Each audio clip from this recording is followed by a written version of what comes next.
જય સ્વામિનારાયણ। ઘણા લોકોને કોમેન્ટ આવે છે કે અરુણ બાપુજી તમારે કેટલા દીકરા ને દીકરીઓ।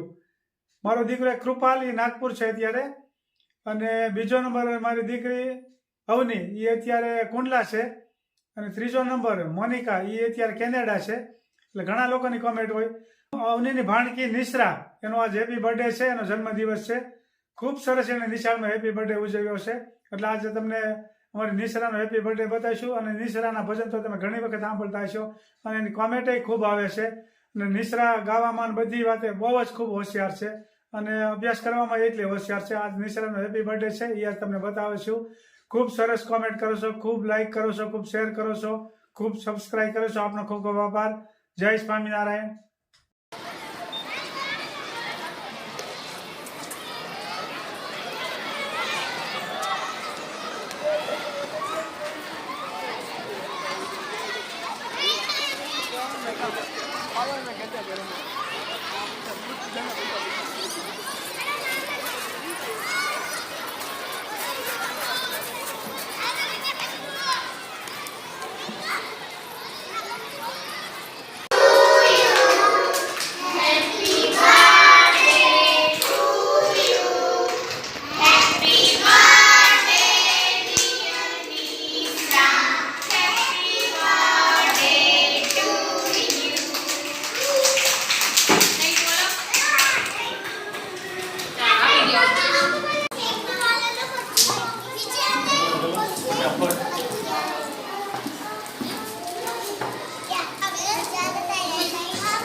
એક હતું રાજા, રાજા વગાડે બાજા, રાજા બોલે રામનું નામ, કૌશલ્યા નંદનનું નામ। રામ ચાલ્યા વનમાં, સાથે લક્ષ્મણ સીતા, ત્યાં આવ્યો રાવણ, સીતાનું કર્યું હરણ।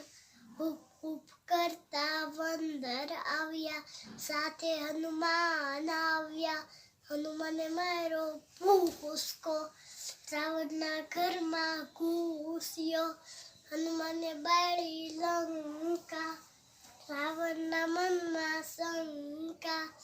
રામ રાવણ યુદ્ધ કરે, સીતારામ રાજ કરે। શું કામકાજ ચાલી રહ્યું કોમેન્ટ હતી તી પહેલા કોમેન્ટ હતી વઘારેલી ખીચડી બતાવજો એમ છે? કેવું હતું એમ ને? હા હા, જો આજ ખીચડી બની રહી છે સરસ મજાની। માણસોને ખીચડી જોવાનું, ખીચડી તો રોજ બનતી હોય છતાંય કોમેન્ટો કરે છે, એટલે અમે બનાવીએ છીએ ને અમારે સારું છે જેમ કોમેન્ટો કરો છે એમ।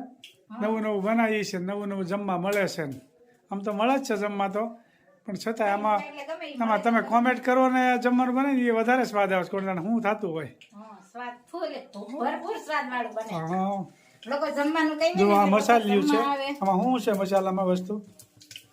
રાઈ, જીરું, ચટણી, હળદર, ધાણા જીરું, મેથી, મેથી કા ભૂકા સંભારા કરના એને તો એમાં નાખના। બરાબર છે, આપણે હિન્દી ન બોલે તો વાંધો નહીં। લોકોને ગમે છે કે હિન્દી ગુજરાતી મિક્સરમાં આમાં શું ગળ્યું છે? ઈ મગ ને ચોખા, આમાં બધા દૂધી, બટેટું, રીંગણા, ખીચડીમાં વાલે ને વટાણા। હા, ખીચડીમાં શું ચાલે? આ લીમડો, મરચું, આદુ, ટમેટા, આ બળિયા ટમેટા હે। આ દેશી ટમેટું છે, દેશી ટમેટું છે, એક લગભગ 250 ગ્રામનું હશે અંદાજિત। જુઓ, ફર્સ્ટ ક્લાસ, અને સ્વાદમાં એમ હોય દેશી ટમેટા। ખીચડીનો વઘાર કરું છું હવે। ખીચડી બની રહી છે, સરસ મજાની ખીચડી।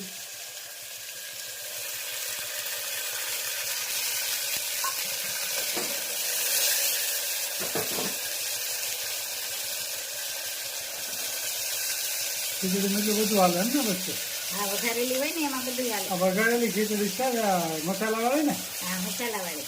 આ મસાલાવાળી ખીચડી છે હાદી નથી એટલે એટલું બધું ભેળવું છે હાદીમાં એટલું બધું તો ન હોય ને કાંઈ આદિમાં ન હોય એમાં મગ ને ચોખા છે. મેં કીધા વાતમાં ને વાતમાં કે મગ ચોખા ક્યાં ભળી ગયા છે આ ઉંબાઈ. આઈએ માયલું છે. કઈ નક્કી નહીં મગ ચોખા ફળી જાય. તો કહેવત છે જૂની હવે એ શેનું હોય એ તો કોને ખબર છે એક સંબંધ કરતા ને એવું હોય ને ત્યારે એવું હોય લો છો મગ ચોખા ક્યાં ભળી ગયા છે એવું વાતું કરે ઈ પેલા પણ એ એવી મગ વાતો ચોખા કરતા. તો કોઈની ઘાણી કરી નાખે નક્કી જેવું હોય તે તોડી નાખે મગ ચોખા કરીને એટલે એ સારું નથી મગ ચોખાનું ખીચડી પૂરતો બરોબર છે હા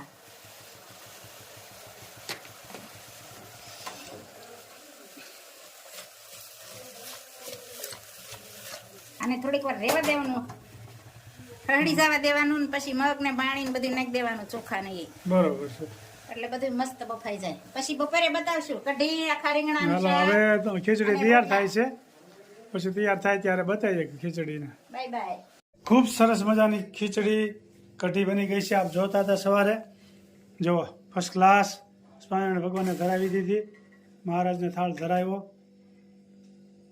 ખીચડીની રેસીપી હતી ને તૈયાર થઈ ગઈ છે કઢીને જુઓ ફર્સ્ટ ક્લાસ વહેલા વહેલા જમવા પધારો આ કાઠિયાવાડી ભોજન આને કહેવાય આપણે અમદાવાદ બાજુ જઈએ ત્યારે મોટા મોટા બોર્ડ માર્યા હોય ચાલો કાઠિયાવાડી ભોજન ચાલો કાઠિયાવાડી ભોજન પણ એ સ્વાદ ને આ સ્વાદમાં ઘણો ફેર થાય એવું છે અસલ કાઠિયાવાડી ભોજન તો આવડવા કહેવાય જય સ્વામિનારાયણ ચાલો જમવા પધારો બાય બાય. લાઈક કરો શેર કરો સબસ્ક્રાઇબ કરો અને કમેન્ટ કરો.